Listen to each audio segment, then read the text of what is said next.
운동선수는 결과로 말해야 된다라고 많은 이야기를 합니다. 결과로 자신의 실력을 증명해야 된다는 거죠. 오늘 이 시간 하나님께서 가장 기뻐 받기를 원하시는 것은 우리 자신을 하나님께 드리는 것입니다. 우리가 좋은 열매가 되어 하나님께 드려져야 되지 않겠습니까?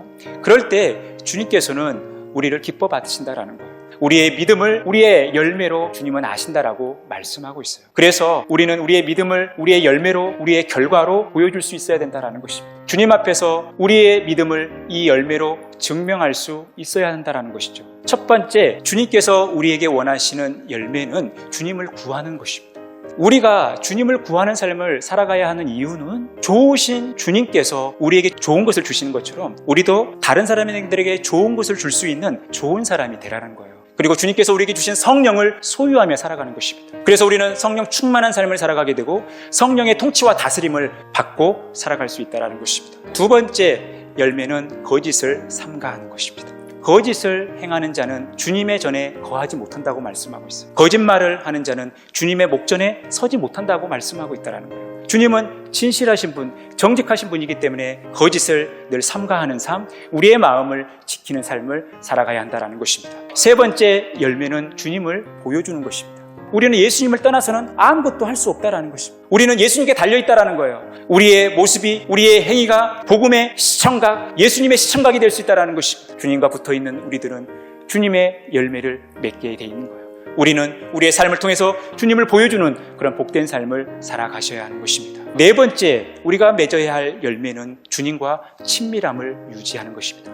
우리가 예수님을 믿으면서 하나님의 말씀대로 살아가지 않는다는 것은 예수님을 제대로 믿지 않는 거예요. 주님께서 원하시는 삶을 살아가는 것이죠. 주님께서 말씀하시는 그 의미를 깨닫고 그 말씀에 순종하는 삶을 살아가는 거예요. 이것이 바로 친밀함입니다. 우리가 주님과 더 친밀할수록 주님의 말씀을 소중히 여기고 주님을 더 경외하고 주님 앞에 더 겸허하고 조심하는 것입니다. 여호와의 친밀하심이 우리에게 임하면 하나님의 말씀이 보이기 시작하는 거예요. 그 말씀이 들려지기 시작하는 거예요. 그리고 그 말씀을 바라보게 되는 거예요. 그래서 그 말씀에 순종하는 삶을 살아가는 거죠. 마지막, 주님께서 우리에게 기대하시는 열매, 다섯 번째, 주님을 따라 좁은 길을 가는 것입니다. 우리가 좁은 문으로 갔을 때, 좁은 길로 갔을 때 주님께 온전히 나아갈 수 있다는 거예요. 그리스도인의 문은 좁은 문이에요. 그리스도인의 길은 좁은 길이에요. 그만큼 외롭고 고단한 길일 수도 있지만 우리는 주님께서 가신 그 좁은 문, 그 좁은 길을 통과해야 된다는 것입니다. 우리는 주님께서 말씀하시는 열매 맺는 삶을 살아가야 된다는 것입니다. 늘 주님을 구하는 삶을 살아가야 돼요. 거짓을 삼가는 삶을 살아가야 돼요. 주님을 보여주는 삶을 살아가야 됩니다. 주님과의 친밀함을 유지해야 돼요. 주님께서 가신 그 좁은 길을 걸어갈 수 있어야 합니다. 그럴 때 우리는 주님께서 기뻐하시는 열매를 맺게 되는 거죠. 우리가 그러한 삶을 살았다면 오늘 저와 여러분은 최고의 열매를 가지고 하나님께서 가장 기뻐하시는 추수감사절을 보내는 것입니다. 우리가 주님께 가까이 나아가는 건강한 러닝맨이 되기 위해서 우리에게 필요한 것은 우리의 열매로 알게 하는 것입니다.